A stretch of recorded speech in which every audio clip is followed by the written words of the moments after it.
The ocean floor is the last unexplored frontier on Earth.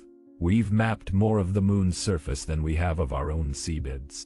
And in the deepest places, where sunlight has never reached and pressure would crush a submarine like aluminum foil, things exist that challenge everything we think we know about life. In September 2023, the research vessel Meridian Surveyor identified a previously unmapped oceanic trench in the western Pacific.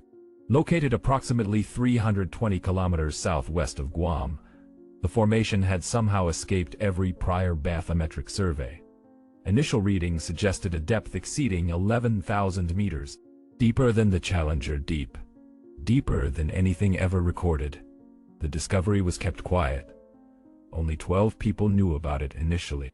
Within weeks, a specialized deep-sea exploration team was assembled. Their mission was simple: descend into the trench, document what they found, return with data.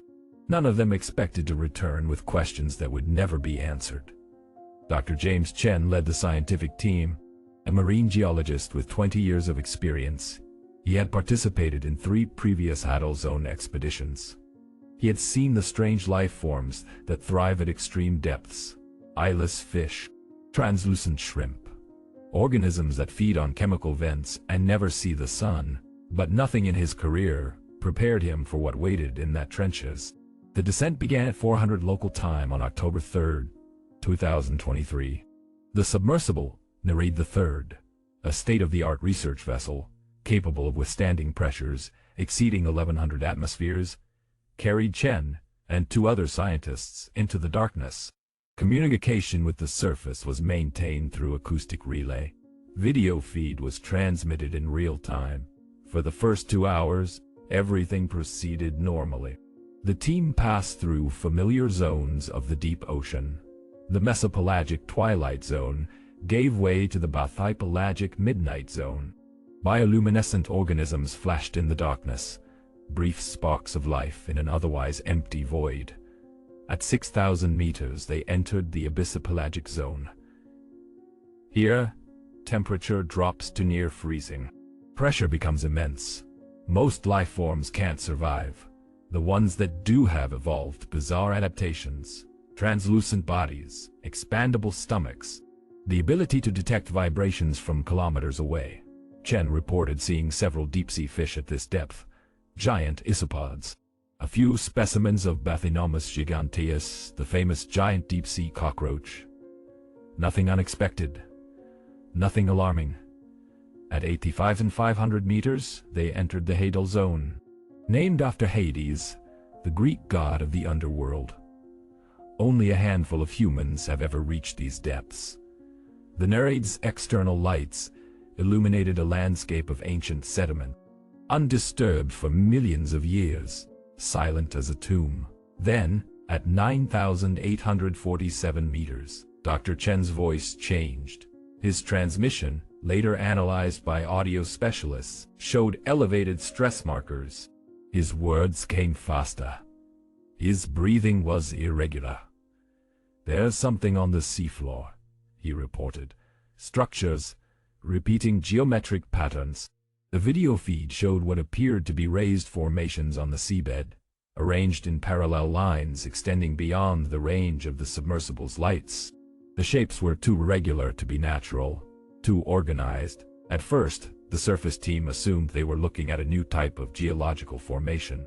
Perhaps pressure-created crystalline structures. Perhaps sediment patterns formed by deep currents. Both explanations made scientific sense. Then Chen zoomed in. The structures had edges, sharp, defined edges. They rose approximately 2 meters from the seafloor and extended in rows for at least 300 meters in either direction. The material appeared to be stone, but analysis was impossible at that depth. All Chen could do was document. He photographed everything. When the photos were later examined by independent geologists, their conclusions were unanimous. These formations showed characteristics inconsistent with any known natural process. The angles were too precise, the spacing too uniform. Someone or something had arranged them. But that was only the beginning. At 10,234 meters, The narrate's acoustic sensors detected something unexpected. A rhythmic sound emanating from somewhere below. The frequency was low, barely within the range of human hearing. But it was regular. Pulse, pulse, pulse, approximately once every 4 seconds. The sound continued for 37 minutes. Then it stopped, as if whatever was producing it knew it was being listened to. Chen requested permission to continue the descent. He wanted to locate the source of the sound. The surface team hesitated. At these depths, any equipment malfunction could be fatal.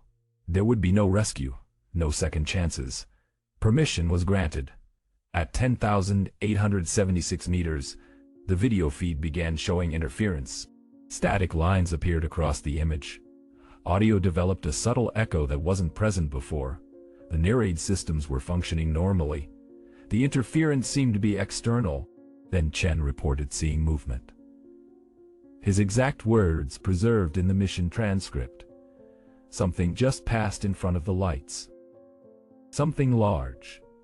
He described it as a shadow, darker than the surrounding water, moving with deliberate speed.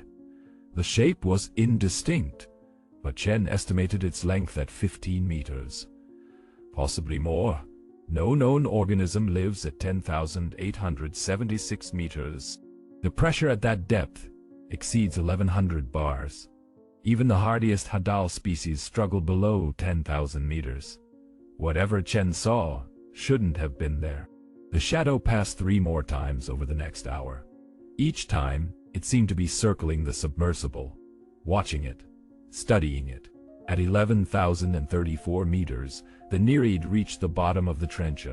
This was the deepest point ever recorded on Earth's surface, a place no human had ever seen. What Chen found there ended the expedition. The seafloor was covered with objects, thousands of them, arranged in concentric circles, radiating outward from a central point. The objects appeared to be organic in origin. Some resembled shells, others looked like bones. All were enormous, far larger than any known deep-sea organisms. At the center of the pattern was a structure.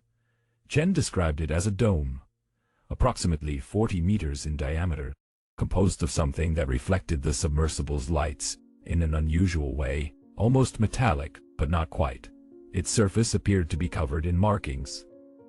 Symbols. Chen photographed everything.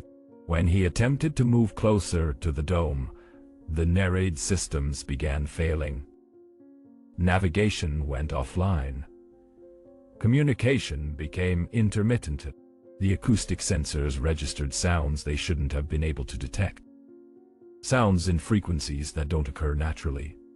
Then the rhythmic pulse returned, stronger this time, closer. Dr. Chen made the decision to abort the dive. The ascent took 11 hours. During that time, the shadow followed them. It stayed at the edge of the lights, never coming fully into view, never leaving. When the narrate surfaced, Chen was the only scientist still willing to speak about what they'd seen. One colleague resigned from the project immediately. The other requested a transfer and hasn't discussed marine research since. The expedition data was collected by representatives from an unspecified government agency. Chen was asked to sign non-disclosure agreements. He refused. Within weeks, his funding was revoked. His university position was eliminated. He now works as a private consultant, no longer affiliated with any academic institution. But before the data was seized, Chen managed to preserve copies. He shared fragments with trusted colleagues. Some of those fragments have found their way into the public sphere. The photographs of the structures show construction that doesn't fit any natural explanation. The dome appears to be assembled from multiple components. The symbols on its surface don't match any known writing system. Analysis suggests they may predate human civilization by a significant margin. The acoustic recordings are even more troubling. When processed through spectrographic analysis, the rhythmic pulses contain embedded patterns, mathematical sequences, repeating primes, the kind of structure that indicates intentional communication. Something at the bottom of that trench was sending a message. To whom? We don't know. About what, we can only guess. The official position is silence. The trench doesn't appear on any updated bathymetric maps. Search requests return no results. The Meridian Surveyor has been reassigned to different waters. Its crew signed agreements that prevent them from discussing the October 2023 expedition. But the ocean keeps its secrets poorly. Submersible technology improves every year. Private exploration ventures are pushing deeper than ever before. Sooner or later, someone else will find that trench. Someone else will descend to 11,034 meters. Someone else will see the dome. When that happens, the questions will return. Who built it? When? Why in a place so hostile to life? And the most unsettling question of all, is it still in use? Dr. Chen believes so. So Ray, then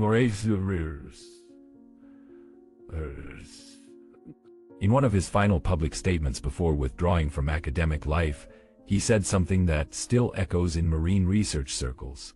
We think of the deep ocean as empty, as dead. We assume nothing intelligent could survive there. But we've barely scratched the surface. We've looked at less than 5% of the seafloor. The other 95% is still completely unknown. Who's to say what's been living down there all along? The trench remains unexplored. The dome remains undocumented. The shadow remains unexplained. And somewhere, in the crushing darkness at the bottom of the world, something continues to pulse its message into the void. If you've made it this far, thank you. Leave a like if this deep-sea mystery stayed with you. Tell us what you think is waiting at the bottom of that trench and which oceanic secret we should investigate next. But remember, the deepest places on Earth have been here for billions of years. They've had plenty of time to develop secrets we aren't ready to understand.